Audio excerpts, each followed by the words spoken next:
profesionales de la violencia, nacionales y un grupo extranjero, ajenos a los esfuerzos de la sociedad chiapaneca, asestaron un doloroso golpe a una zona de ese estado y al corazón de todos los mexicanos.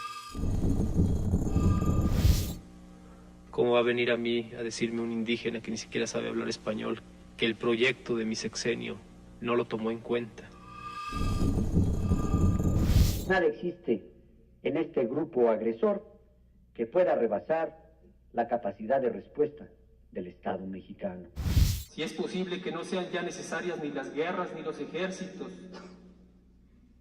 sin que haya fuego y sangre para lavar la historia, sea. Pero ¿y si no?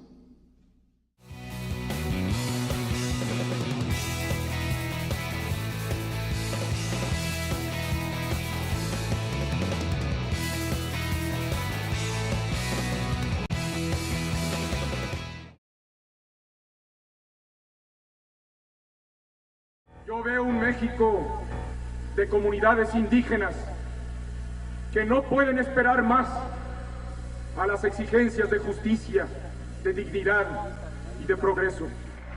Yo veo un México con hambre y con sed de justicia. Frente a Chiapas, los priistas debemos de reflexionar. Como partido de la estabilidad y la justicia social, nos avergüenza advertir que no fuimos sensibles.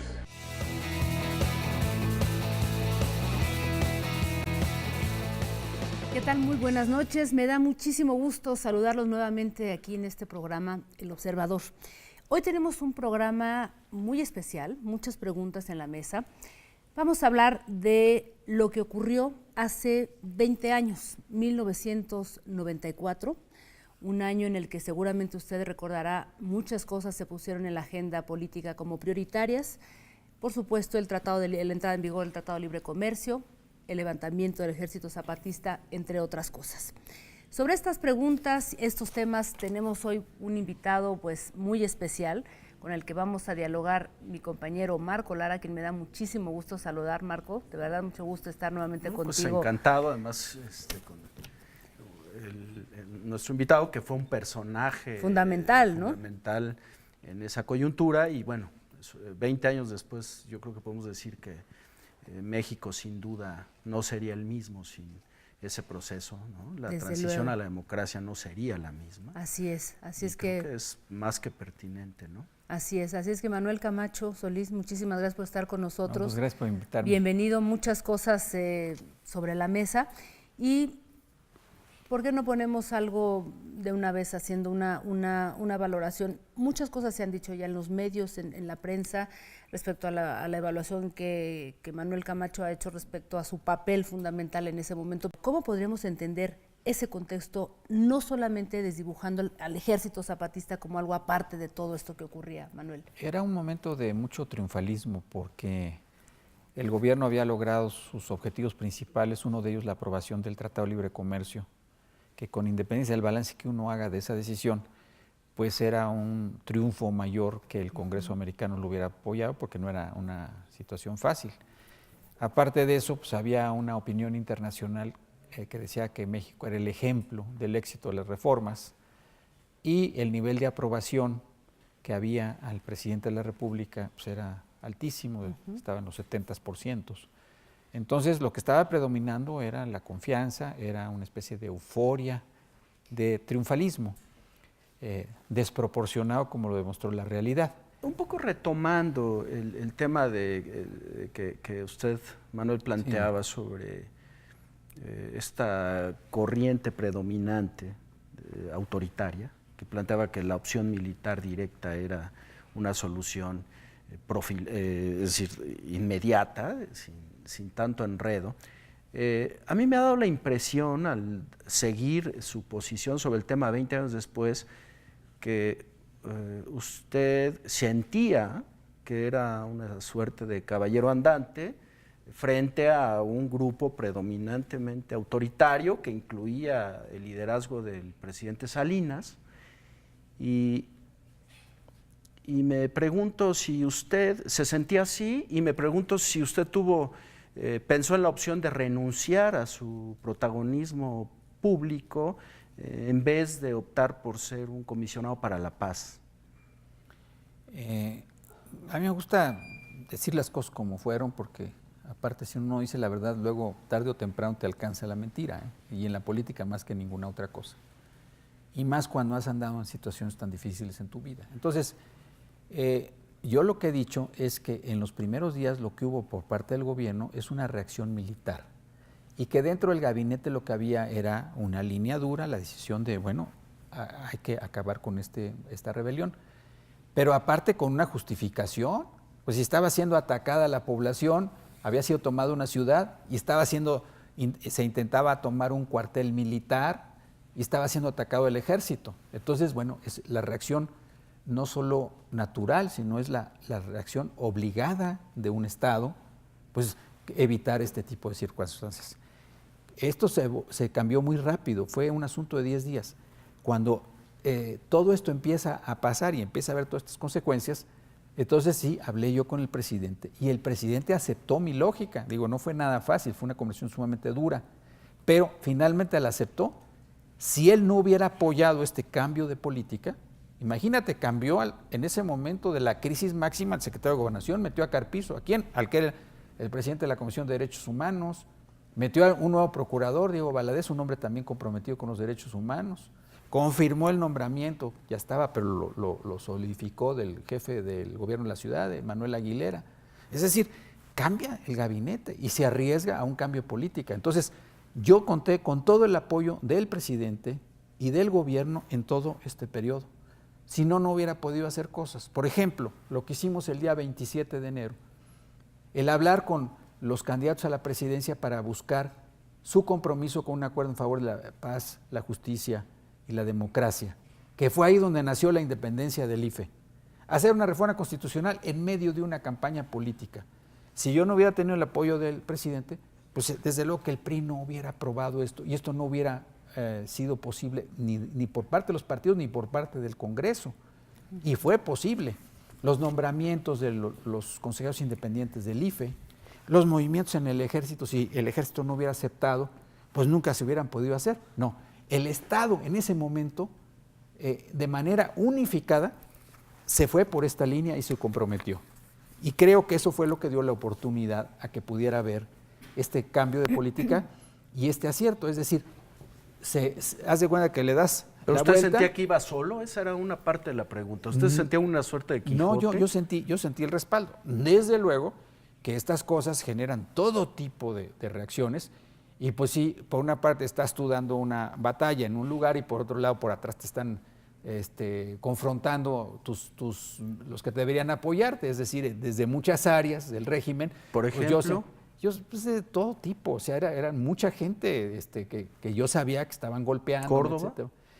Córdoba, pero no era el único, o sea, yo sentía, desde luego ellos no estaban satisfechos con todo esto, pero entonces eso pasa siempre, no es un problema, sí, claro, personal, siempre en estas cosas.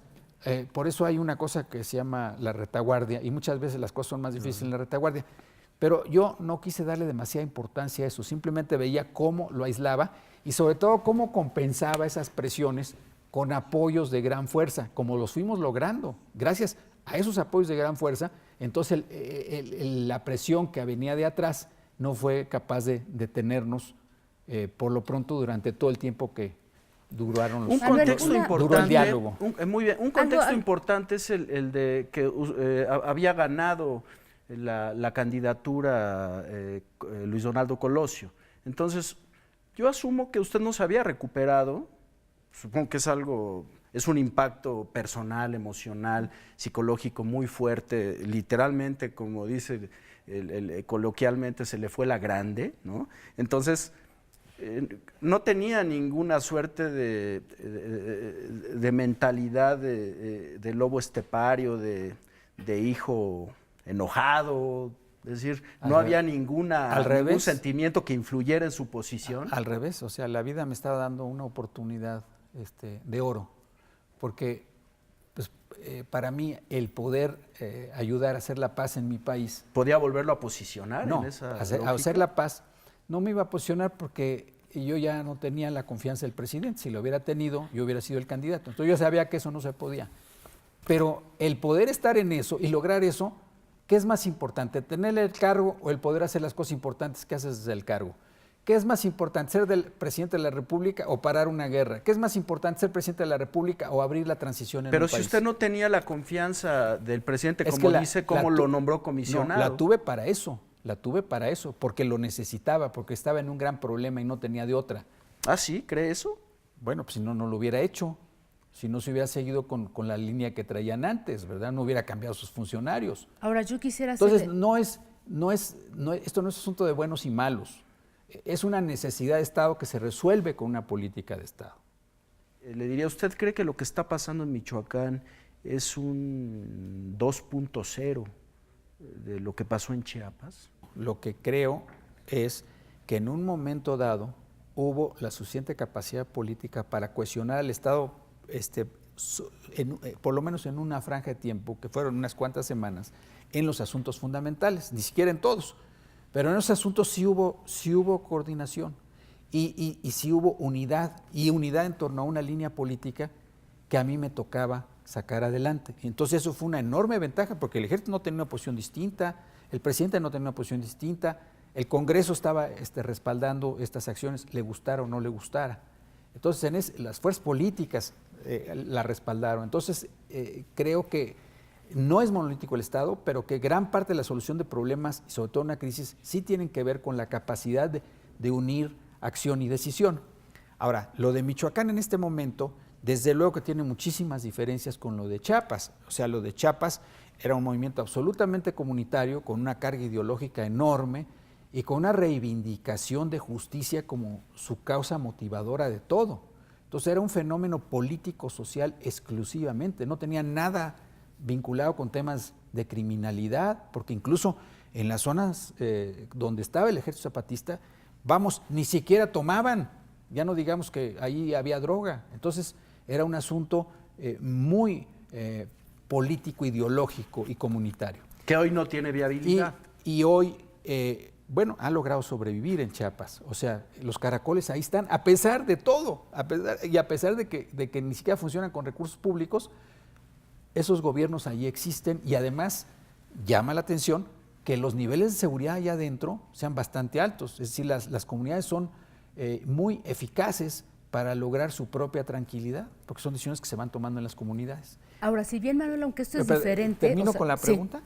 A ver, y luego, entonces, esto es distinto en el caso de Michoacán, porque en el caso de Michoacán es, pues, el origen del problema es de organizaciones criminales. Pero lo que sí hay que ver con muchísimo cuidado son el tipo de las reacciones comunitarias. ¿Por qué? Porque si uno comete desde el gobierno el error de vincular todo, uno termina vinculándolo, por acción o por omisión. Entonces de lo que se trata es precisamente de ver cómo en Michoacán se reconstruyen dos cosas. Una, la autoridad política, como punto central de una política de seguridad y no nada más la imposición de una fuerza sobre otra fuerza. Y dos, cómo se reconstruyen el tejido social, que quiere decir que en el territorio las comunidades puedan tener una mayor capacidad de influir en la toma de decisiones y que tengan los mínimos de seguridad que merecen. Entonces, se parece en tanto que tiene que haber un proceso de reconstrucción social y política en el territorio, pero es totalmente distinta porque en Chiapas no había absolutamente nada de organización criminal, ¿verdad? Y era un asunto de una reivindicación de justicia, democracia y libertad que pues tiene que ver más con una ambición ideológica, que tiene que ver con otra idea de lo que tiene que ser el gobierno, el mundo, la economía. En fin, yo creo que ahí hay como muchas preguntas. Vamos a hacer un breve corte y volvemos aquí al Observador.